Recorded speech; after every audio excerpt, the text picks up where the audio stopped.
여러분, 우리가 알아야 될 것은 예수님은 이 성령 시대를 통해서 하나님의 친백성들에게 뱀과 정갈을 짓밟으며 원수의 모든 권세를 제어할 능력을 주시고 믿음의 선한 싸움을 하게 하시며 이 온 땅이 하나님의 통치 안으로, 마귀의 통치가 아니라 하나님의 통치 안으로 들어가도록 하신 것입니다. 그래서 우리가 선교하는 것입니다. 그리고 우리 자신은 그 혼의 구원을 끝까지 이루어 가도록 하시고, 그렇게 믿음의 결국은 혼의 구원을 얻음이니라. 바로 이 혼의 구원을 얻는 자, 완전한 하나님 나라에 초대되는 것입니다.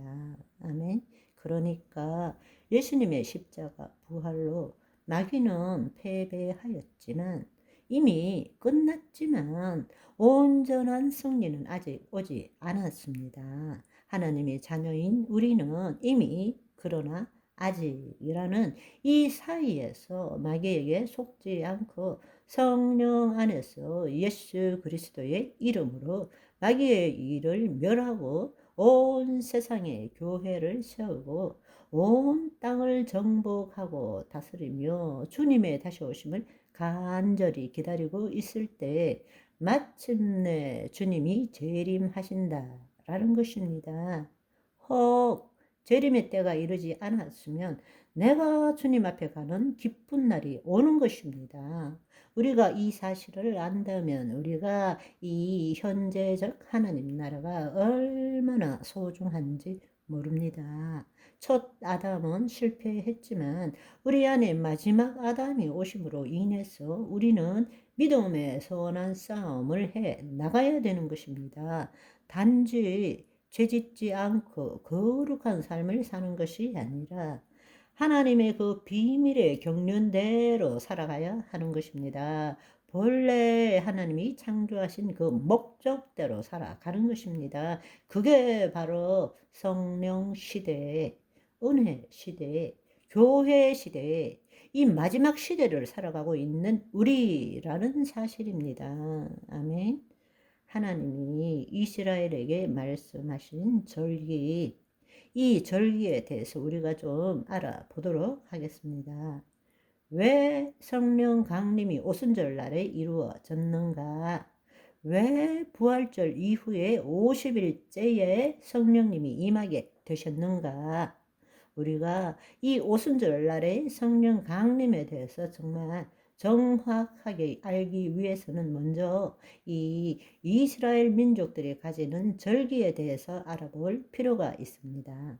우리는 흔히 구약의 절기를 단지 이스라엘 절기라고만 생각하지만 성경은 구약의 절기를 이스라엘 절기가 아니라 여호와의 절기라고 말씀하십니다. 이 절기는 어떤 사건이 계기가 되어 절기가 된 것이 아니라 여호와 하나님께서 그분의 경륜과 섭리에 따라서 이러한 절기를 정하시고 이스라엘에게 지키라고 명령하신 것입니다.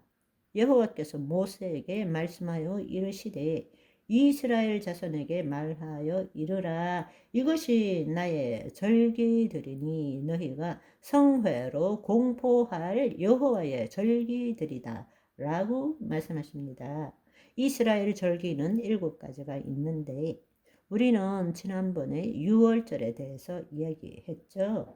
초실절도 있고 이 초실절이 바로 예수님이 부활하신 날이고 또 그 사이에 무교절도 있습니다만은 우리는 지금 오순절을 이야기함으로써 이스라엘의 유대력으로 볼 때에 이 봄 기간 동안에 향하는 절기에 대해서 알아보도록 하겠습니다.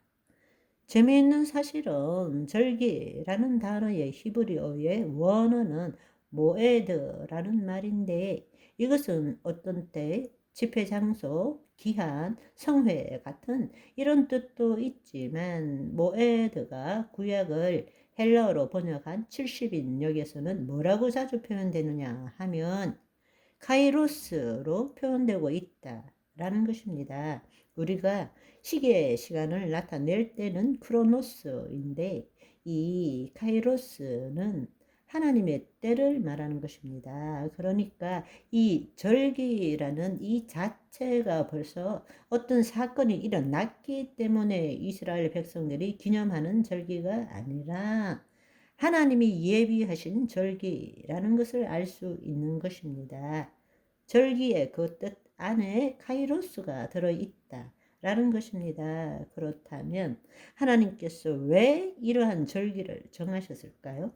그 이유는 구약의 그 모든 절기는 단순한 명절이나 기념일이 아니라 예수님의 오심과 사역, 모든 것에 대한 예표와 그림자로서 주신 것입니다. 여러분, 이 사실을 분명히 깨달아야 됩니다. 예수님과 절기가 무슨 상관이 있느냐 하겠지만, 아니요, 그렇지 않습니다. 여러분, 구약의 절기는 예수 그리스도에 대한 예표이고 그림자입니다. 여러분, 예수 그리스도에 대한 예표는 저 창세기로부터 요한계시록까지 그 안에 다 들어있는 것입니다. 구약은 한마디로 예수 그리스도를 예표하고 있습니다. 어떤 면에 있어서는 구약은 예언서입니다. 예수 그리스도를 예표하는 그림자이기 때문에 그렇습니다.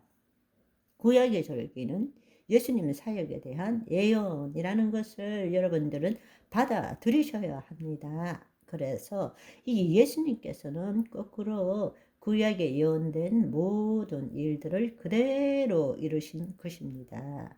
만약 구약이 없다면 우리는 예수 그리스도가 누구신지 또 그분이 어떤 일을 행하셨는지를 제대로 알지 못하게 되는 것입니다. 예수님께서 새 언약, 이 땅에 오셔서 행하신 그 모든 일들을 어떻게 증거할 수 있습니까? 그것은 구약을 통해서 증거가 되는 것입니다. 아멘. 오늘은 여기까지. 바이바이.